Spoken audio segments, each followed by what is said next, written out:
Bonsoir à tous et bienvenue sur le plateau d'Un cœur qui écoute, votre émission de spiritualité.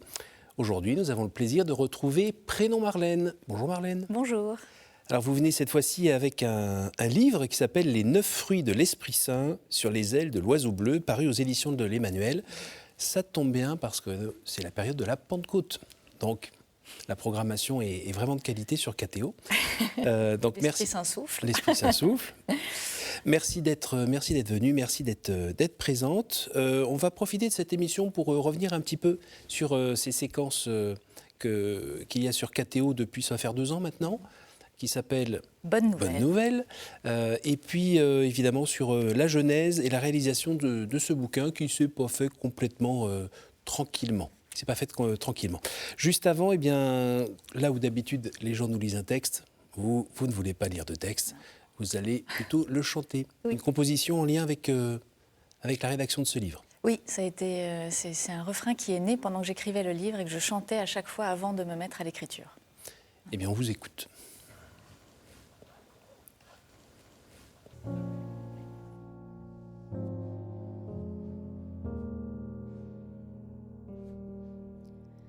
Viens, Esprit Saint, toi qui viens du Père et du Fils,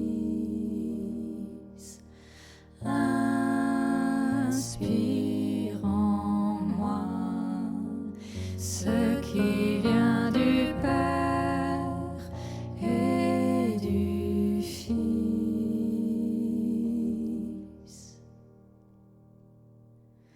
Viens, Esprit Saint, toi qui viens du Père et du Fils, inspire en moi ce qui vient du Père et du Fils.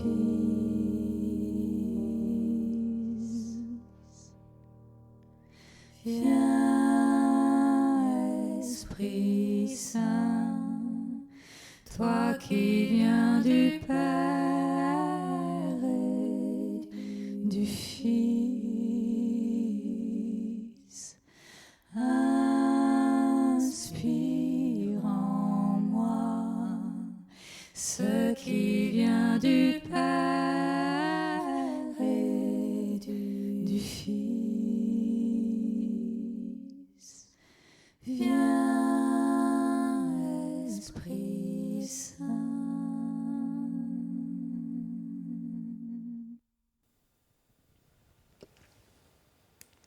Ça travaille. Il y a cette répétition qui fait qu'on rentre dedans, qu'on est un peu dans une sorte de méditation, de contemplation. Qu'est-ce que vous auriez à dire là-dessus ? Ça a été une vraie prière pour moi. Ça m'a vraiment été soufflé d'une traite quand j'ai reçu ce thème. Et puis, voilà, de prendre le temps de prier l'Esprit Saint pour qu'il puisse souffler en moi, souffler l'écriture.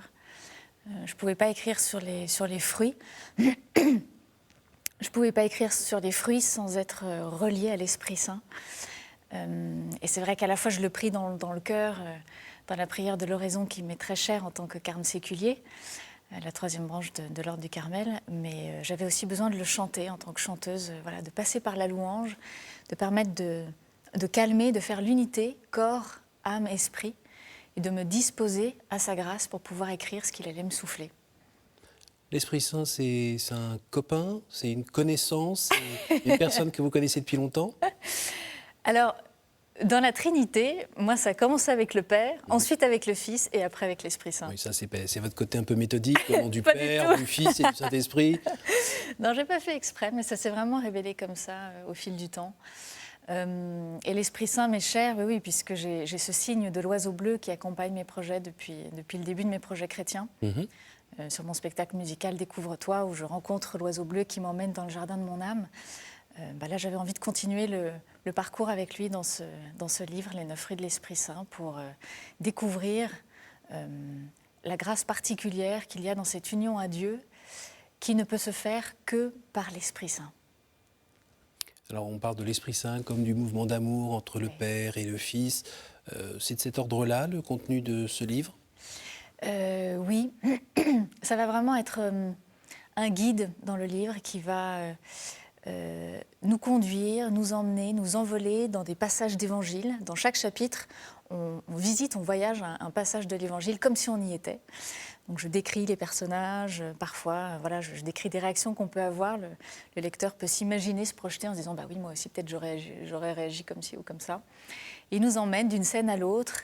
Et puis de temps en temps, il chante. Il y a des moments plus méditatifs où il va m'emmener dans le jardin, rencontrer Jésus, rencontrer Marie, revenir vers l'enfant Jésus.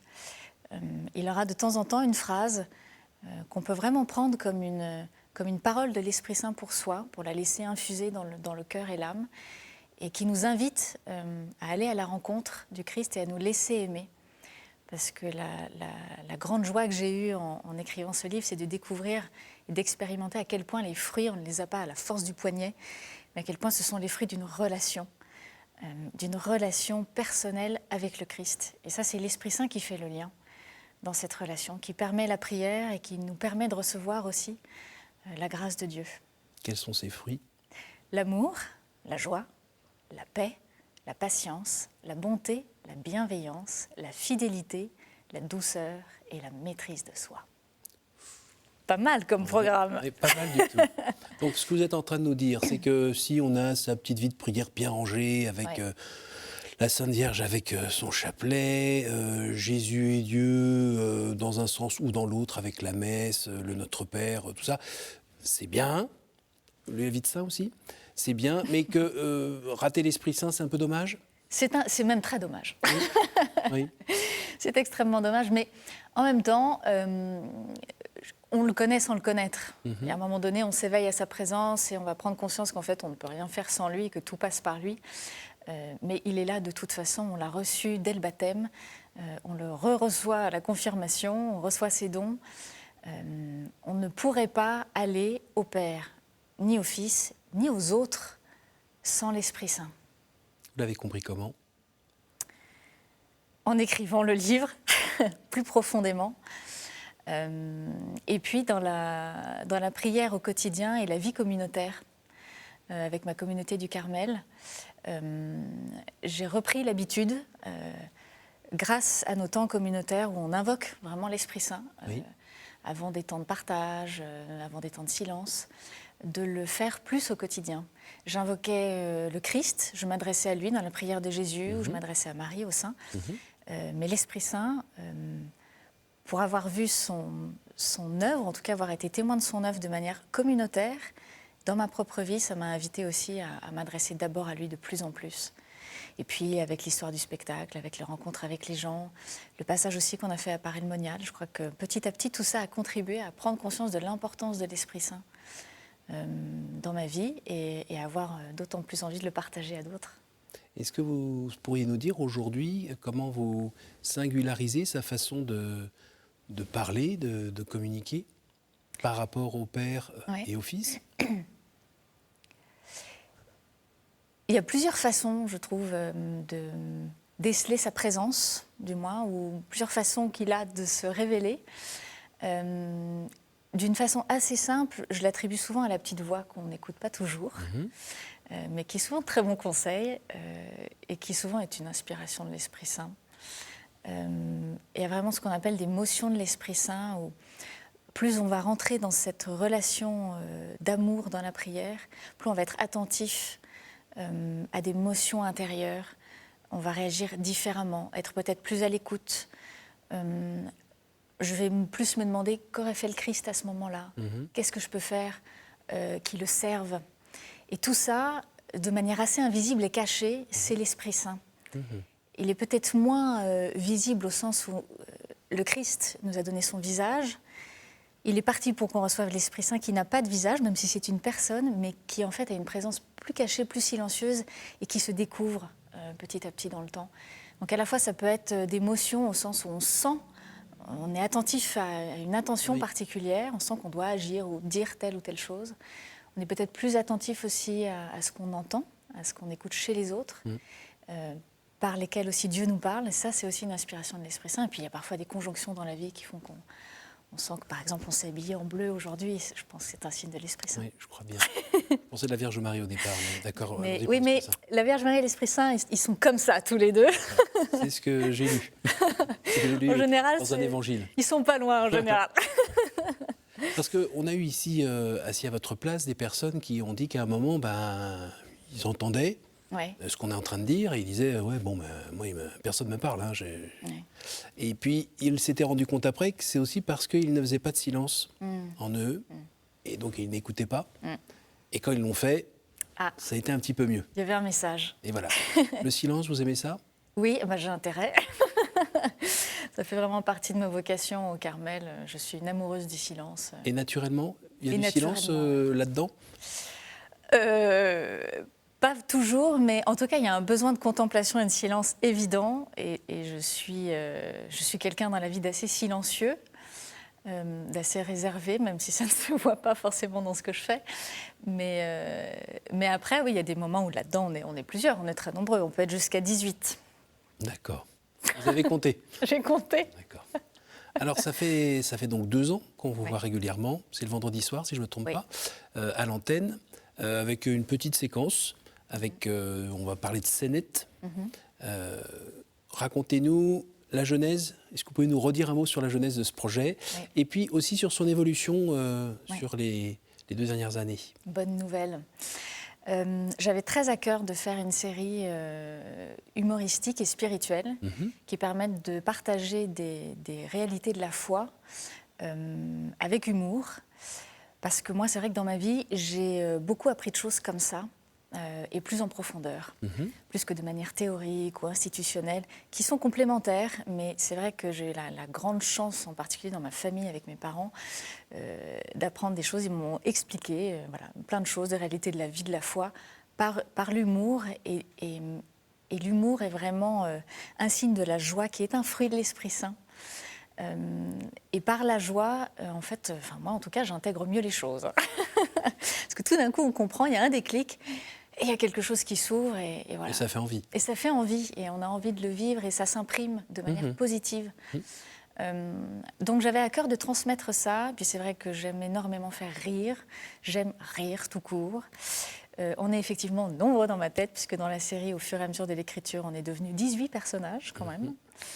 Ce qui a été pour moi en fait une façon de pouvoir aborder tous les sujets avec des points de vue différents. C'était important de ne pas rester juste sur mon point de vue personnel. Il ne s'agissait pas d'asséner une vérité, mais d'avoir vraiment plusieurs points de vue. Comment on peut prendre tel ou tel sujet. C'est vrai que chacun va le vivre d'une façon différente. C'est pour ça que très vite, j'ai eu le personnage de la voisine, qui est vraiment la contradictrice totale. Qui est vraiment celle qui dit tout haut ce qu'on pense tout bas, qui trouve tout très austère et qui ne comprend rien. Mais en même temps, ce qui est très beau, c'est qu'à chaque fois, il y a une conversion. Et elle finit toujours par demander pardon. Et puis ce que j'ai vraiment aimé, c'est écrire une évolution dans les personnages. Mon petit personnage de Maurice, que j'aime beaucoup, avec sa femme Ghislaine, qu'on aurait pu prendre un peu pour des gens pas très intelligents au début, un peu, alors qu'en fait, c'est les plus sages dans la série. C'était important pour moi aussi de montrer de manière physique une pauvreté qui nous ramène à nos propres pauvretés. Je sais que c'est un personnage clivant. Il y a ceux qui adorent Maurice et Ghislaine, il y a ceux qui ne peuvent pas les voir en peinture. Donc c'est une histoire de strabisme. Une histoire de strabisme, principalement. C'est vraiment juste ça. Et en fait, si on regarde bien dans tous mes petits personnages, la voisine, Maurice, Ghislaine, le veilleur, ils ont tous un peu un problème de vue.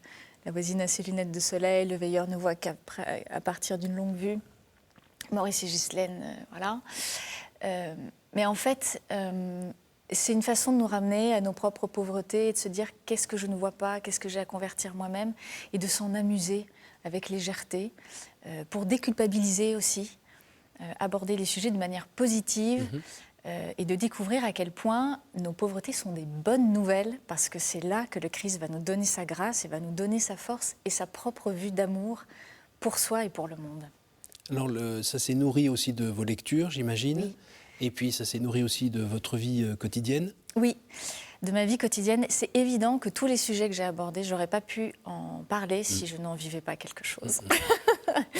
Donc je peux vous dire qu'au bout de 68 épisodes, j'ai vécu des choses. On a vu ça. Alors, à la fois, ça peut être des choses que j'ai vécues en temps réel sur l'écriture, des épisodes, ou parfois c'était peut-être des choses un peu plus antérieures.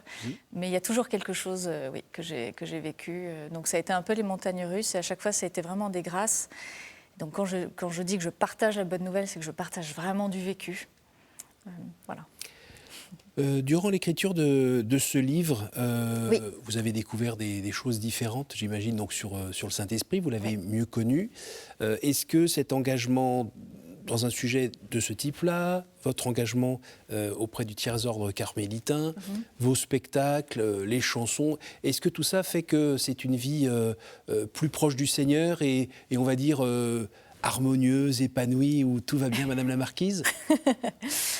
Oui et non. En tout cas, tout ça concourt à un chemin d'abandon avec Dieu, plus grand, et la grâce de voir qu'il tient la main quoi qu'il arrive. Et une grâce de libération. C'est vrai que pendant l'écriture du livre, l'idée est née au départ dans un Carmel, au Carmel de l'Enfant Jésus, au sanctuaire de Beaune, que j'aime énormément. Il y a une vraie grâce là-bas, près de cette statue miraculeuse. On connaît surtout celui de Prague, mais on en a un en France, à Beaune. Et l'idée m'a vraiment été soufflée de manière mystérieuse. Donc c'est vraiment un signe de l'Esprit Saint d'écrire sur les 9 fruits. Pour moi, c'était une façon de continuer le voyage dans le jardin de l'âme. Et puis j'ai commencé l'écriture, et puis à un moment donné, sans mauvais jeu de mots, j'ai pris un petit peu de plomb dans l'aile, puisque à peine je venais d'écrire le premier chapitre que je me suis fait agresser par une médecin gynécologue. Voilà. Et pendant 1 mois et demi, je n'ai pu plus rien faire. Heureusement, j'avais des épisodes d'avance sur Bonne Nouvelle. Oui. J'arrivais plus à écrire, j'avais l'impression de vivre à côté de moi, de ne plus tenir rien, d'être maussade. Je me sentais vraiment très mal. Je reniais au début un peu ce qui s'était passé. J'avais mis un voile, je pensais que c'était rien, que c'était pas grave. J'en ai parlé à très peu de personnes. Beaucoup vont le découvrir aujourd'hui. Mais au partir du moment où j'ai pris conscience qu'il y avait eu cet événement et que c'était la source, la cause de l'état dans lequel j'étais, je pense que l'Esprit Saint m'a vraiment accompagnée. Je n'ai pas du tout voulu en rester là. Je suis toujours quelqu'un qui veut toujours avancer, jamais faire du surplace et rapidement. Donc j'ai pris tous les moyens à ma disposition, psy, médecin, accompagnement spirituel, et j'ai rapidement reçu le sacrement des malades, qui a été une vraie source de guérison et de libération. Je l'ai reçu 2 fois. Une première fois, j'écrivais pendant ce temps-là. Grâce à ça, j'ai pu recommencer à écrire les chapitres. Le deuxième chapitre qui était sur la joie et la paix. Et en fait, chaque chapitre m'accompagnait et me permettait de m'abandonner de plus en plus dans la relation au Père et au Fils et de me laisser aimer à travers ces fruits. De recevoir la paix dans la douleur que je ressentais, dans la colère, dans la blessure profonde, puisqu'il y a eu blessure psychique et physique. Et puis à un moment donné, j'ai fait une retraite pendant laquelle j'ai écrit le chapitre sur la bonté et celui de la bienveillance aussi, pendant lequel, juste après, j'ai reçu de nouveau le sacrement des malades, que j'appelle le sacrement de guérison, parce que c'est vraiment comme ça que je l'ai vécu. Et en fait, le sacrement, là où une femme, un être humain, est venu souiller, blesser le corps, le prêtre, par le Saint-Crème qu'il vient apposer sur les mains, le front, vient rétablir dans la dignité et dans l'intégrité le corps. Et ça, vous l'avez vraiment ressenti, compris, ressenti. Ça s'est adressé à toute votre personne. Toute la personne. Ça a été vraiment un chemin de libération, de guérison. Alors, pardon, mais il n'y a pas un moment, quand cet accident-là est arrivé, est-ce qu'il n'y a pas, et la phase d'après, on va dire un peu de désert, est-ce qu'il n'y a pas eu un moment où vous êtes un petit peu peut-être emporté contre Dieu en disant contre Dieu. Dis donc, comment tu traites tes amis? Je veux dire, tu ne peux pas me protéger? Écoute, moi, je me suis engagé pour toi. Ma vie artistique, elle est avec toi et pour toi. Et, oh, t'étais où? Ça vous a pas traversé l'esprit, ça? Non, ça m'a pas traversé l'esprit parce que il n'y peut rien. C'était la liberté de cette femme de mal se comporter. Dieu n'y est pour rien dans le mal, il souffre avec nous. Je me suis plutôt tout de suite associée et j'ai essayé de rejoindre le Christ souffrant. Et je m'en suis remise dans la confiance. Et le fait d'écrire ce livre à ce moment-là, je me suis dit que c'était vraiment pas un hasard. Sa présence était là, elle m'a accompagnée par l'écriture du livre, par les fruits que j'ai pu goûter en écrivant le livre. Et surtout la grande joie, la guérison qui m'est venue à la fois par l'écriture et l'inspiration, mais par la présence de tous les accompagnants. Les 2 prêtres qui m'ont donné le sacrement, la présence des prêtres, le soin, l'humilité dans l'accompagnement spirituel, mon médecin traitant, la psy qui m'a accompagnée, ma famille, mes parents qui m'ont accompagnée, dans l'amour, dans la patience, dans la présence, simplement être présent avec celui qui souffre. Ça, c'est ce que j'ai découvert dans le chapitre sur la bonté, que j'ai associé avec le bon samaritain et le bon larron. Où finalement, dans les 2 cas, le Christ est donc l'image du bon samaritain, et de voir que dans la bonté, on se tient en présence de Dieu qui sauve avec les autres. Et ça, je l'ai vraiment reçu intérieurement, et surtout, j'ai pu voir à quel point je pouvais vivre ça aussi pour les autres. Donc ça m'a transformée, et non seulement ça m'a guérie de cet épisode-là, mais ça m'a guérie plus en profondeur pour pouvoir faire une unité qui m'amène au dernier fruit de l'Esprit Saint, qui est vraiment le fruit des fruits qui, pour moi, est le plus important, qui n'est pas le plus facile, qui est vraiment un fruit qu'on ne peut pas avoir de soi-même, qui est le fruit de maîtrise de soi, que j'associe à l'abandon du Christ qui donne sa vie pour le monde sur la croix en toute liberté, ce qui ne peut se faire que lorsque corps, âme, esprit sont unifiés, ce qui ne peut être qu'un fruit de l'Esprit Saint. Lui seul fait l'unité. Et à ce moment-là, libéré des blessures, de ce qui peut nous rendre esclaves, parce que saint Paul, dans Galates 5, qui parle des fruits, parle aussi des convoitises de la chair en opposition. Il y a d'ailleurs un chapitre où je fais une petite pause check-up pour voir où est-ce qu'on en est. Quand on est libéré de toutes ces convoitises-là, ce qui ne peut s'opérer qu'en s'attachant au Christ et à l'Esprit Saint, parce qu'on ne se détache pas en se détachant de quelque chose, ça ne marche pas, mais on se détache en s'attachant, alors l'Esprit Saint fait l'unité et on peut offrir tout son être à Dieu dans l'abandon spirituel. Et j'ai vraiment ressenti cette liberté intérieure après ce chemin de guérison, de libération, qui me permet aujourd'hui d'être encore plus libre, non seulement guérie, mais encore plus libre pour continuer de donner ma vie au Père à travers mes œuvres, en tant que carme séculier, dans ma vocation de carme séculier et dans ma vocation d'artiste. Et en un mot, pardon, parce que le pardon, on peut en parler. Oui. Quand on s'est juste fait un tout petit peu griffer, ça va, c'est pas trop dur de pardonner. Quand on n'a jamais eu rien de grave, ça va, on peut pardonner. Quand c'est plus grave, le pardon, on arrive à le donner? Je crois que ça fait partie de la grâce de guérison que j'ai reçue. On peut le donner que lorsqu'on le reçoit. On peut le Pas tout seul. Hein. Grâce, pas tout seul. On arrive au fameux moment de prestidigitation, de jeu de cartes. Dites-moi un chiffre entre 1 et 10, s'il vous plaît. 3. Y a-t-il une parole que vous regrettez de n'avoir pas dite à quelqu'un? C'est fou, parce que j'ai su que vous alliez me poser cette question. Je suis tombée dessus hier. Et j'ai pas arrêté de réfléchir. Pas une parole que je n'ai pas dite. Je regrette peut-être d'avoir été trop vindicative quand j'étais plus jeune auprès de personnes qui me posaient des questions sur la foi. Et j'ai essayé de les convaincre, ce qu'il ne fallait surtout pas faire. Voilà, donc s'ils regardent cette émission, je m'excuse auprès d'eux parce que vraiment, j'étais convaincue de la beauté, j'avais envie de partager la bonne nouvelle, mais voilà, je le fais de manière artistique maintenant, je crois que c'est mieux comme ça. À nouveau. 1. Quelle est votre prière préférée? La prière de Jésus, le nom de Jésus. Une dernière? Oui. Celle sur laquelle vous avez la main. La 10e. Ou l'autre, peu importe. Très bien. Quelle image vous faites-vous du paradis?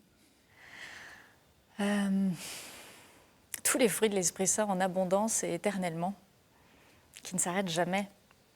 Eh bien, merci Marlène, merci d'être venue jusqu'à nous pour nous partager les 9 fruits de l'Esprit Saint sur les ailes de l'oiseau bleu qu'on peut retrouver aux éditions de l'Emmanuel. Et puis, sincèrement, merci de nous avoir partagé ce chemin de foi avec les épreuves qui en font partie. Merci à vous tous pour votre fidélité. Donc, n'hésitez pas à retrouver cette émission sur notre site www.ktotv.com. Un petit coucou à ceux qui nous écoutent en podcast. Et moi, je vous dis à la semaine prochaine.